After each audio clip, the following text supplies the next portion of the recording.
इसी रूप से व्यक्ति के सदाचरण का दूर दूर तक प्रभाव पड़ता है। आपके सदाचरण का ही दुनिया में प्रकाश होता है।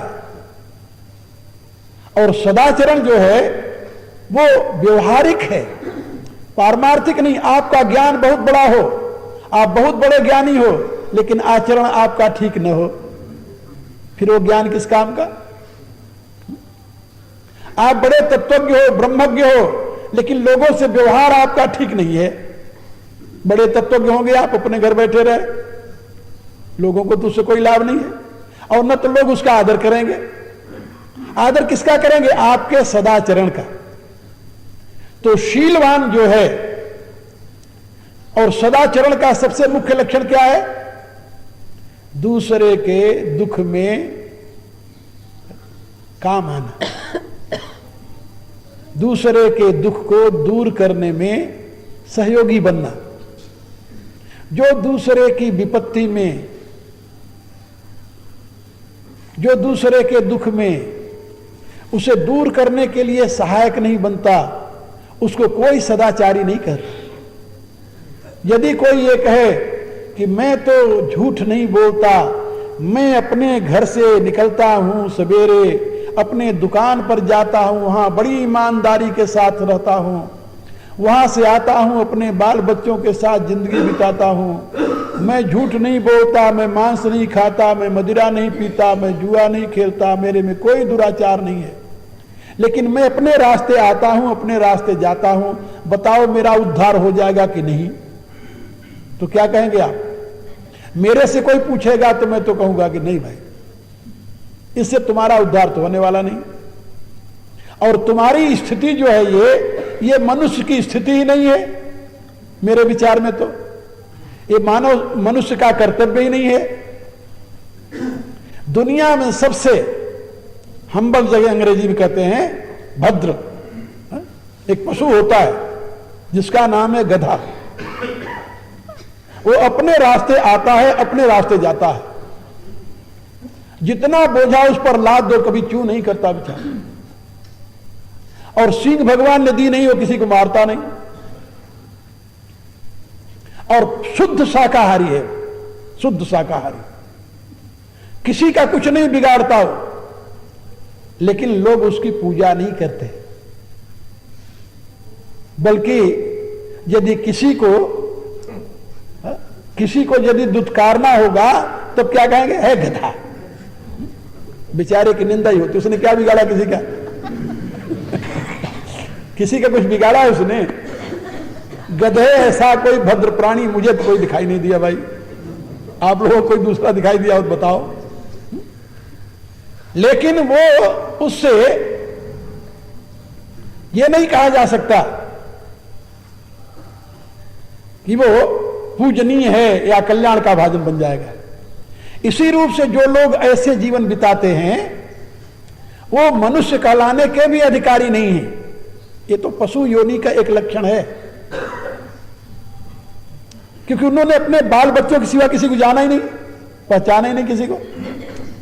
जिंदगी भर उन्होंने किसके लिए लड़े, किसके लिए मरे, किसके लिए रातों दिन खटते रहे? केवल बाल और बच्चों के लिए, और किसी के लिए नहीं। तुम्हारा सदाचरण तब सदाचरण कहा जाएगा जब तुम अपने प्रयत्न से किसी ऐसे व्यक्ति के लिए भी कुछ करना शुरू करोगे जो तुम्हारा कुछ नहीं लगता और जिससे तुम्हें कुछ पाने की चाह नहीं है। सदाचरण वहां से शुरू होता है।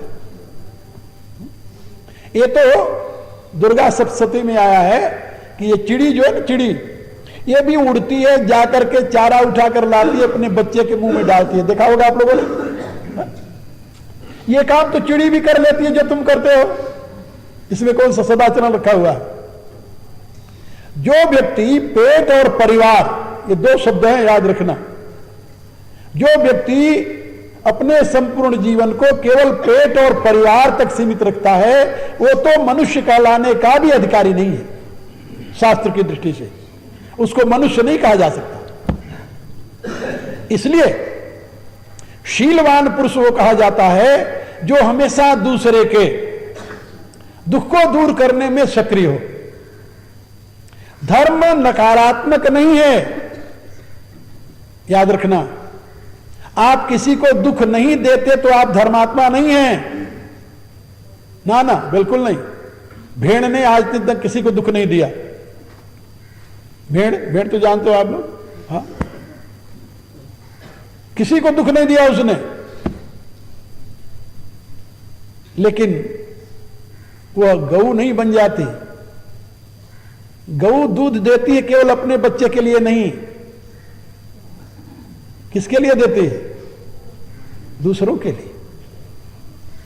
गऊ का इतना दूध होता है कि उसका बच्चा यदि पी ले तो मर जाएगा बेचारा, क्योंकि गऊ अपने बच्चे के लिए दूध देती नहीं पूरा।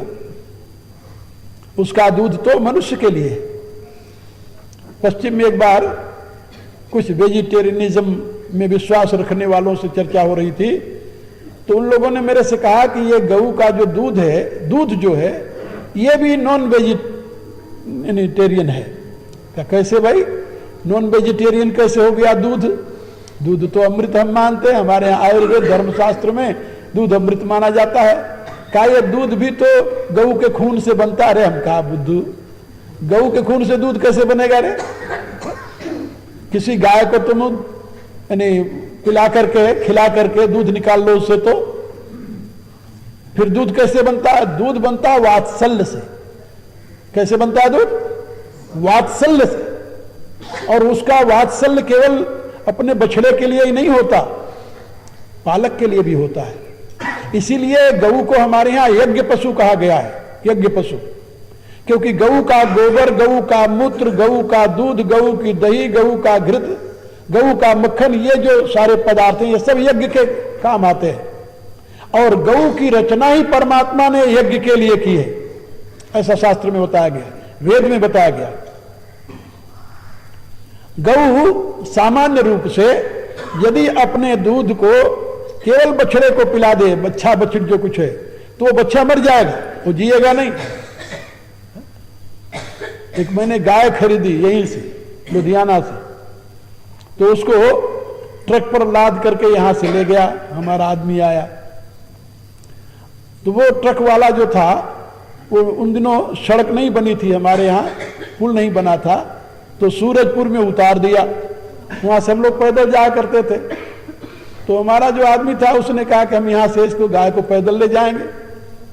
अब गाय जब उतार दिया चलाने के लिए तो गाय चल नहीं सकी, कि उसका थन इतना बड़ा था कि उसका दूध न निकाले तो चल नहीं सकती थी। गाय वहीं खड़ी हो गई, चला नहीं जा रहा था। तो उसने क्या किया, अब उसके पास कोई पात्र भी नहीं था कि दूध निकालता हो, तो उसने जो बछड़ा उसका था वो लगा दिया। लोगों ने कहा कि अब दूध नहीं निकालेगा तो गाय मर जाएगी, जाएगी नहीं आगे, तो बछड़ा लगा दिया।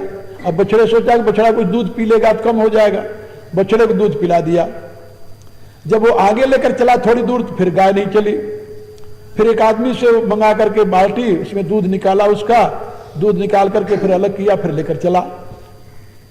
बछड़े को उठाकर लेकर वहां गया आश्रम तक। आश्रम पहुंचते पहुंचते बछड़ा गिरा, वहीं पड़ गया। मैं उससे पूछा, हमका क्या हुआ भाई? कहता बछड़ा वहां तो ठीक था। हम कहा अब क्या हुआ, इसको क्या हो गया? तो एक जानकार को बुलाया, उसने कहा महाराज इसने दूध ज्यादा पी लिया, ये तो बचेगा नहीं। दूध पी लिया। मैं उसको डांटने लगा, भाई इसको दूध क्यों पिलाया? वो कहता गाय चल नहीं रही थी, उसका दूध इतना था। जो गाय 16 किलो दूध देती है, एक दिन का पैदा हुआ बछड़ा कैसे, या 4 दिन का 10 दिन का बछड़ा कैसे 16 किलो पी लेगा? महीने का बछड़ा भी नहीं पी सकता 16 किलो दूध, भला सोचो। तो गाय केवल बछड़े के लिए दूध नहीं देती, इसीलिए हम लोग उसे मां कहते हैं। वो मानव की मां है, केवल अपने बछड़े की मां नहीं है, मानव मात्र की मां है, क्योंकि दूध तो मां से ही मिलता है। हम तो ये देखते हैं विदेशों में, एक बार कनाडा में मैं था, तो मुझे गऊओं का बड़ा शौक है। मेरे एक शिष्य हैं, वो मुझे लेकर के कहा कि चलो गुरुजी आपको गऊओं से बहुत प्यार है, गऊ दिखावें आपको। तो ये विश्व भारती जी मेरे साथ थी। हम चले गए एक जगह जहां गऊ चर रही थी। खड़े हो गए, चारों तरफ से घेरा बना हुआ था तार का। वहां खड़े होकर के मैं ऐसे चुटकी बजाने लगा। एक गाय ऐसे सर ऊपर किया, मेरी तरफ देखा तो मेरी तरफ चली आई वो। उसको देख करके वो सारी गायें उसके पीछे पीछे आ गई, क्योंकि मैं लाल कपड़े पहना हुआ था। तो गायें आकर मेरे सामने से खड़ी हो गई, और एक एक गाय जिनका थन जो था वो पृथ्वी से लगा हुआ था, इतनी गाय। तो उसका मैंने पता किया कि भाई ये गायें कितना दूध देती, बताए 70 किलो, 70 लीटर दूध देती है गायें। अब आप सोचिए, एक गाय जो 70 लीटर दूध दे रही है, वो बच्चा पिएगा उसका? है? कुछ लोगों को यहां भारत में भ्रम फैलाया जाता है कि गायों को इंजेक्शन लगाकर दूध निकालते हैं, ये करते हैं, सब नासमझी है। गायों को खिलाते हैं, वो इतना पालते हैं ऐसे, वो नाप करके गायों को दाना नहीं डालते। वहां तो गऊओं के लिए दाने का ऐसा बना हुआ होता है बहुत बड़ा सा, जिसमें मशीन से भर देते हैं और गायें खाती रहती है और नीचे गिरता रहता है। पालते हैं ऐसा, घास स्पेशल ढंग से उन्होंने पैदा किया है जिसमें दिन भर गायें चरती रहती हैं और वो दूध देती हैं। तो गऊ का दूध जो है वो केवल अपने बछड़े के लिए नहीं है, वो तो पालने वाले, इसीलिए गऊ को ग्राम्य पशु कहा गया है। तो मैं आप लोगों को ये बता रहा था कि हम किसकी पूजा करते हैं? जो दूसरे काम आता है, अपनी चाह से दूसरे काम आता है, और जो दूसरे काम नहीं आता उसको हम आदर नहीं देते, उसको पूजा नहीं करते। जो मनुष्य पेट और परिवार में निमग्न है, वो दूसरे के काम क्या आएगा? वो तो पहले पेट देखेगा, फिर परिवार देखेगा, और जो पेट परिवार से आगे नहीं सोचता वो मनुष्य कहलाने का अधिकारी नहीं होता। इसलिए भगवान ने कहा सत्य और शील ये ध्वजा और पताका के समान दूर से मनुष्य के यथार्थ जीवन की पहचान है। आपका सत्य जो है वो लोक कल्याण में हो। महाभारत में एक कथा है, एक ऋषि थे, उन्होंने सत्य बोलने का व्रत लिया था, और एक दिन वो बैठे हुए थे, एक मृग दौड़ता हुआ आया, उसके पीछे मृग मारने वाले बहेलिए लगे हुए थे। जब वहां पहुंचा तो वो जाकर के ऋषि के बगल में झोपड़ी थी उसमें चला गया, झाड़ में छिप गया।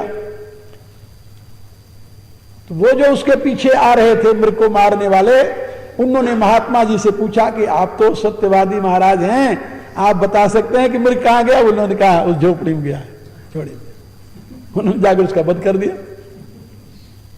और वो महात्मा, भगवान व्यासदेव लिखते हैं महाभारत में कि वो महात्मा उस मृग के वध के हेतु बनने के नाते उनके जीवन का सारा जो साधन था, धर्म था, नष्ट हुआ, और उस पाप के परिणाम में नरक जाना पड़ा उनको, क्योंकि उन्होंने सत्य का प्रयोग तो किया, लेकिन उनका सत्य जो था वो किसी जीव की हिंसा में कारण बन गया। तो आप सत्य का प्रयोग करें, लेकिन ये देखते हुए कि कहीं इससे दूसरे का हित तो नहीं हो रहा है। तो यद भूत हित मत्यंतम स सत्यम इतने मति, ये महाभारत के सिद्धांत में बताया गया है। और शील माने सदाचार, आपका ऐसा आचरण हो, सत्य से संबंधित आचरण हो, आत्मा से संबंधित आचरण हो। सदाचार माने क्या होता है? सत्य से संबंधित आचरण। तो सत्य क्या है जिससे संबंधित आचरण होगा? का सत्य है आत्मा। सृष्टि में दो प्रकार के पदार्थ हैं, सत्य और असत।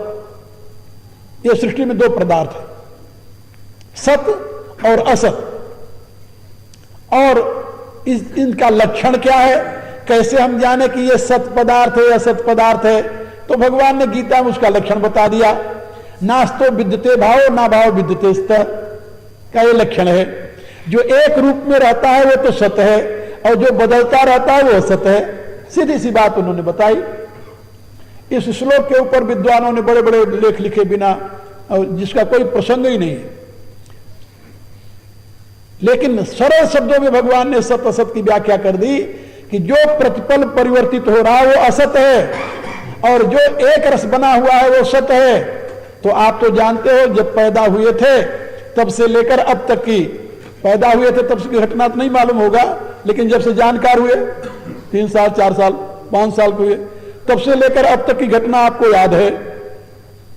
तो एक तो इसमें सत्य तत्व है जो तब से लेकर अब की घटना को जानता है, और एक ये असत तत्व है जो परिवर्तित हो गया। बालक थे तो कितने अच्छे थे, जवान हुए तो कितने सुंदर हो गए, और बुढ़ाई आ गई तब क्या गति हो गई, और आखिरी समय आएगा तब क्या गति होगी इसकी। आपके नहीं, आप तो जो थे वही है। मैं बच्चा था तब ऐसा था, मैं जवान था तब ऐसा, अब मैं बूढ़ा हो गया ऐसा हूं, तो एक दिन ऐसे के बाद वैसा भी हो जाएगा। ये तो यही चलता है ना। तो इसमें 2 तत्व हो गया, एक सत्य तत्व हो गया जो हमेशा बना है, और एक असत तत्व हो गया जो नहीं रहेगा, अब भी नहीं है। ये याद रखो, ये शरीर जो आया था सवेरे यहां 1 घंटे पहले व्याख्यान सुनने, वो ये नहीं है। 1 घंटे में पता नहीं कितनी बार बदल चुका है। ये प्रतिपल परिवर्तनशील है। जैसे गंगा किनारे आप बैठते हैं तो आपको गंगा की धारा एक सी लगती है, लेकिन जो पानी उस समय था जब आप वहां गए थे बैठे थे, वो घंटे भर में कितना पानी निकल गया, और वो पानी कहां पहुंचा होगा जिसको पहली दृष्टि में आपने देखा था। याद है, पता है, कभी सोचते हो? नहीं सोचते। यही स्थिति आपके इस असत की है। ये असत प्रतिपल दौड़ता रहता है। हाँ, जब इसका दौड़ना बंद हो जाता है तब हम घबरा जाते हैं, ये क्या हो गया है भाई। तो ये जो स्थिति है ये असत की है। अब सदाचार किसे कहेंगे? सदाचार माने जो आत्मा से संबंधित आचरण होगा आपका। आप 2 प्रकार के आचरण करते हैं, एक सत्य से संबंधित आचरण करते हैं, दूसरा असत से संबंधित आचरण करते हैं। अब ये शरीर के नाते जितना आचरण आप करेंगे सब असत से संबंधित होगा, वो सत से संबंधित है ही नहीं। जो असत से संबंधित आपका आचरण है, उस आचरण के द्वारा आप अपने आप को महान नहीं बना सकते, अपने आप को उन्नत नहीं कर सकते। जो सत से संबंधित आचरण है उसके द्वारा आप अपने आप को महान बना लेंगे, क्योंकि सत्य एक है और असत अनेक है। आत्मा एक है, शरीर अनेक है। जब आपकी आत्मदृष्टि होगी तब आप किसी को दुख देने वाला काम नहीं करेंगे। क्यों करेंगे भाई? किसी को ठगेंगे तब आप? किसी से बेईमानी करेंगे आप? नहीं करेंगे। किसी के दुख को देख सकेंगे आप? तब नहीं देख सकेंगे। क्यों? इसलिए कि आपकी सत्य में प्रतिष्ठा है, आपकी सत्य दृष्टि हो गई है। जब सत्य की दृष्टि आप रखेंगे तो सारी दुनिया आपकी अपनी हो जाएगी, सारी दुनिया आपकी अपनी हो जाएगी। और जब तक असत की दृष्टि है तो असत की दृष्टि तो इतनी हो जाती है कि अपना सगा भाई भी अपना नहीं रहता जी, दूसरे की बात तो दूर रही। असत की दृष्टि जब होती है तो जो अपना है वो भी अपना नहीं लगता, और जो जब सत की दृष्टि हो जाती है तो दुश्मन भी अपना हो जाता है, वहां कोई दूसरा रहता ही नहीं। इसलिए भगवान ने कहा कि सत्यशील दृढ़ ध्वजा पताका। सत्य और शील, शील माने सदाचरण, सत्य का आचरण, ये दोनों ऊपर के। यहां पर धर्मरथ के नाम से भगवान ने 23 गुणों का वर्णन किया है, 23 गुणों का। और ये 23 गुण जिनमें हैं वो धर्म रूपी रथ पर आरूढ़ है। ये नहीं समझ लेना कि धर्म का एक रथ बनता है उसके ऊपर, जैसे आजकल नेता लोग चलते हैं ना, ये धर्म रथ है और ये विजय रथ है और ये रथ है। ये तो दुनिया को ठगने और बहकाने के लिए। दुनिया के जो चोर देश को लूट लूट करके खा रहे हैं, जब दूसरा लूटने लगता है तो वो कहता है ये बेईमान है, और जब वो लूटने लगता है तो दूसरा कहता है ये बेईमान है। और जनता देख रही है, किंकर तब भी मूड हुई, वो किसी कुछ कह ही नहीं सकती। क्या कहेगी? कल एक अखबार वाले ने लिखा था कि नरसिंहा राव को यदि अभी क्या बोलते हैं छवि सुधारनी है तो उनके साथ जितने बेईमान लगे हुए हैं उनको निकाल दें। मेरी हंसी आई पढ़ करके। हम कहा पहले जो उसके अंदर बैठा हुआ है उसको कौन निकालेगा? बड़ा सोचो। इस समय जो देश की स्थिति है उस स्थिति को देखते हुए आप क्या कहेंगे? इसलिए मैं आपको बता रहा था कि शूरता और धीरता ये तो आपके जीवन के आधार हैं।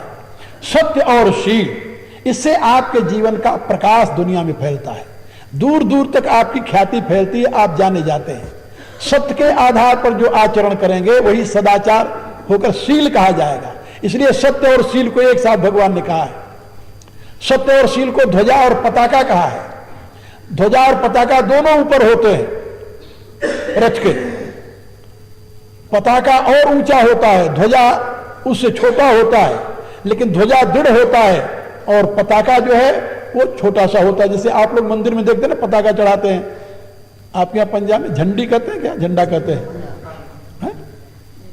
वो जो यहां से ले जाते हैं लंबा लंबा बनाकर भगवती को देवी के यहाँ चढ़ाते हैं, उसको पताका कहते हैं। वो पताका है। और ध्वजा हो, ध्वजा तो बहुत दृढ़ होता है और वो स्थायी होता है, किसी सॉलिड तत्व के साथ लगा हुआ होता है।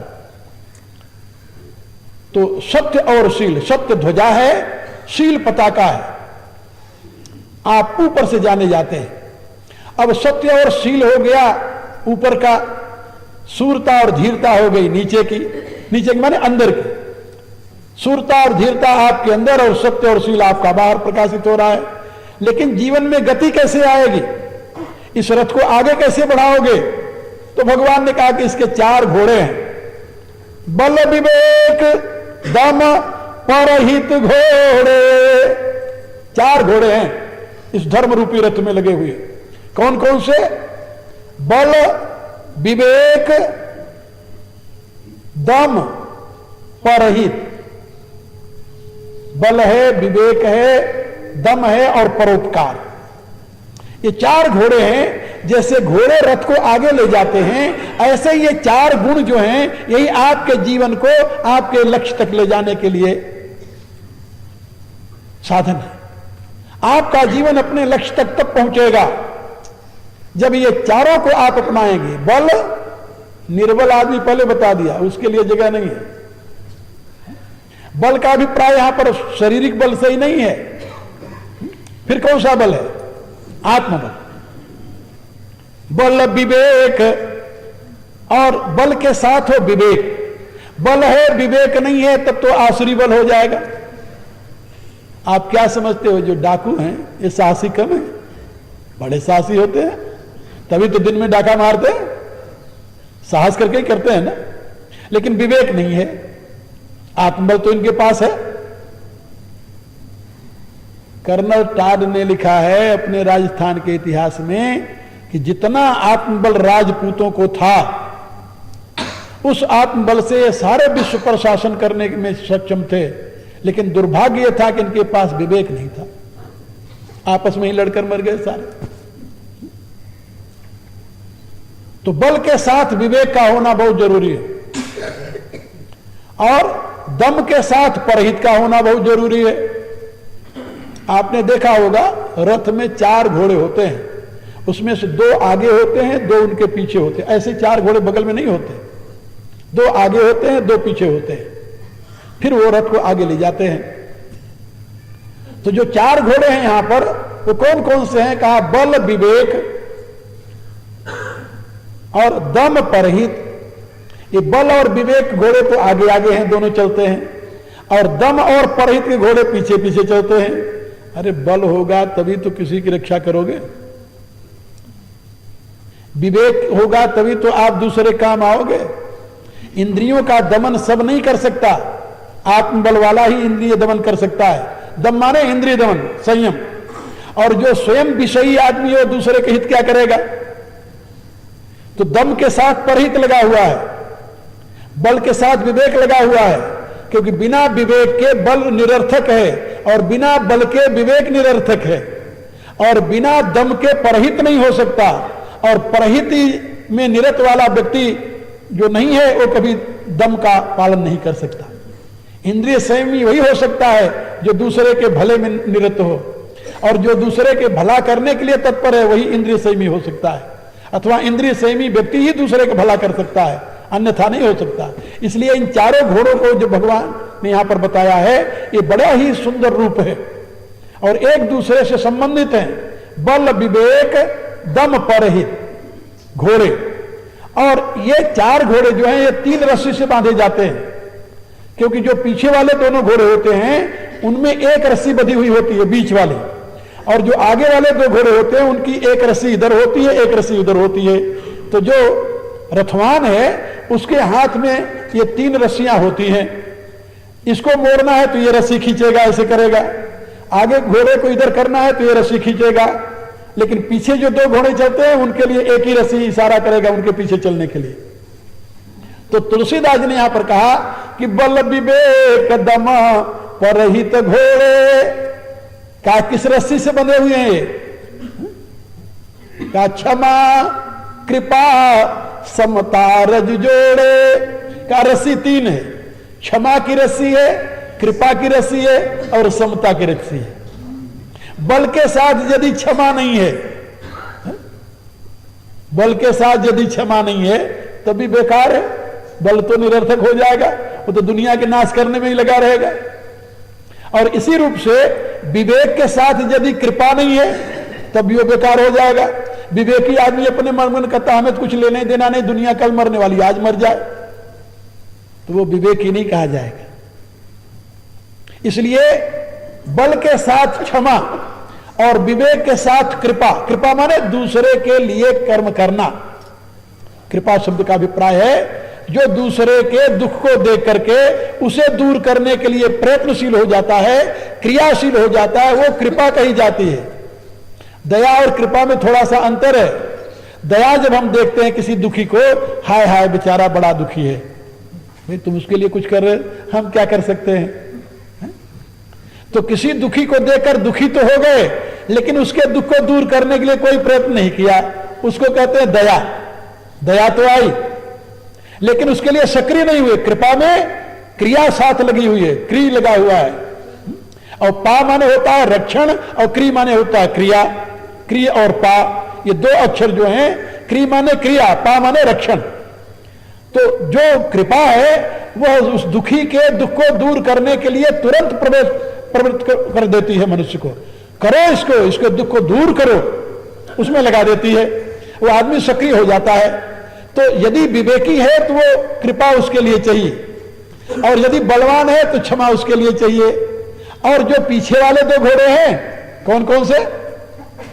दम और परहित। ये दम और परहित तभी होगा जब समता रहेगी। यदि समता रूपी रज्जू से दोनों बंधे हुए नहीं है तो न तो दम होगा वहां, न तो परहित होगा।